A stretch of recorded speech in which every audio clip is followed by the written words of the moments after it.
E valeu demais. Eu senti paz no meu coração. Eu desejei paz no coração do Eduardo, porque ele faz um trabalho muito bom, muito altruísta. Nesse caso agora, eu tenho passado por algumas coisas bem pesadas há 4 anos e ele me disse que tem dia dois espíritos perto de mim, me deram orientações.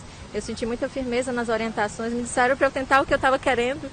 Já estava tentando e vá sem medo, eu vou fazer isso. Na verdade, eu vim angustiada, porque como é um problema, né, a gente fica com um pensamento meio pesado, mas quando eu cheguei aqui, eu sentei ali com ele e conversei, veio uma paz em mim. Não é um problema físico que eu tenho, não, mas é um problema que tem a ver com o biológico, mas não é físico, mas que ele me deu uma luz muito grande para eu seguir nas minhas intuições que eu estou sentindo aqui. Isso, né? O inferno, pro espiritismo, ele não existe, não tem lugar, ou tem lugar. O que é o inferno? Na verdade, o inferno eterno não existe. Até como seria justo, né? Deus vai dar. E as crianças que nascem e morrem, e aqueles que não tiveram tempo, e os que morreram antes da gente. Então, vamos dizer assim, eu não quero falar mal de ninguém, mas as outras religiões, tipo, tem umas coisas que não tem nada sentido, né? Tipo, o inferno eterno, tipo, Deus vai chegar e falar, Jesus, né? Vai chegar e falar, levanta os do bem, os do mal se ferraram. Então, tipo assim, não tem lógica isso daí. Da onde não vai nem caber tanta pessoas assim que morreram na Terra. E também não tem, tipo, quem morreu já mudou o corpo biológico já foi digerido pelos, já virou outras coisas, outras moléculas e tal. Não tem lógica reconstruí-los, né? Então, como é que funciona isso para o espiritismo? Existem lugares chamados de umbral, que são mais ou menos estados de consciência. Não necessariamente são lugares físicos. E eles são, tipo, personalizados. Então, quando morre um espírito, uma pessoa normal, sempre que depois da morte vem o julgamento. É isso que fala na Bíblia. E tá certo. Então, quando o Eduardo morrer, vai vir o julgamento dele. Quando o Joãozinho morrer, vai vir o julgamento dele. Então, cada morte física, você tem o seu julgamento. E é um julgamento que não é feito de forma automática. Muitos espíritas ainda acreditam nisso, mas não tem o menor sentido, né?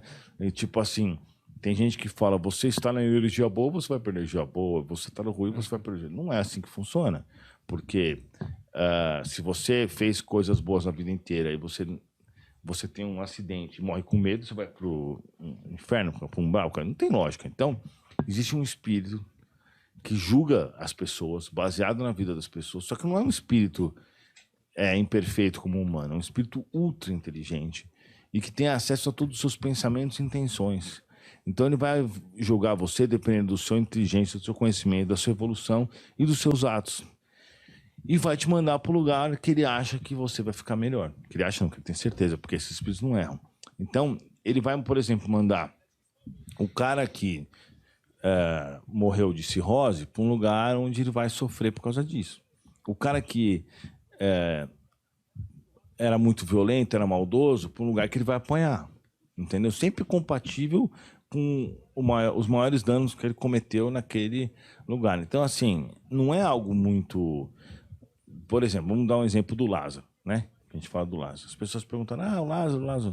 O que acontece com um cara tipo ele? Porque, na minha concepção, ele não era maluco. Ele era maldoso mesmo. Para mim, maluco, meu mentor falou isso, é nego que rasga dinheiro. A polícia vai bater ele bate na polícia. Aí você é maluco. Agora, um cara que sai lá e faz as coisas que ele fez, para mim é só um vagabundo mesmo, um lixo. Aí, um cara desse, ele é maldoso. Ele vai morrer. Ele morreu, no caso. Ele sabia, ele não queria ser preso porque ele não queria ser preso. Preferia morrer do que ser preso, porque tá bem mais esperto do que maluco, né? Nesse sentido. Ele sabe que ser preso não ia ser bom pra ele. Aí, pra onde ele vai? Pra um lugar compatível com os danos que ele causou. No caso do Lázaro, eles colocam ele num pesadelo, que vai durar aí uns bons anos. E nesse pesadelo, ele vê todas as coisas que ele fez, só que do ponto de vista da vítima. Então, as mulheres que ele abusou sentiram medo, sentiram desespero. Ele vai sentir a mesma sensação que elas sentiram, do ponto de vista delas. E ele fica num looping de pesadelo que tipo, vai ficar 20 anos assistindo esses pesadelos. Isso é narrado em alguns livros, por exemplo, do André Luiz, do Chico Xavier e tudo mais. Então, esse looping de pesadelos é a penalidade para esse espírito. Quando ele acorda, ele já está meio desesperado, porque ele já viu tanto isso. Isso também aproveita para traumatizá-lo, entendeu? Para que ele não repita esse... tá. Tipo um ensinamento mesmo. Isso aí também, além de traumatizá-lo. Só que isso não é o suficiente. Ele vai reencarnar. E adivinha o que vai acontecer com ele? Ele vai ser abusado também.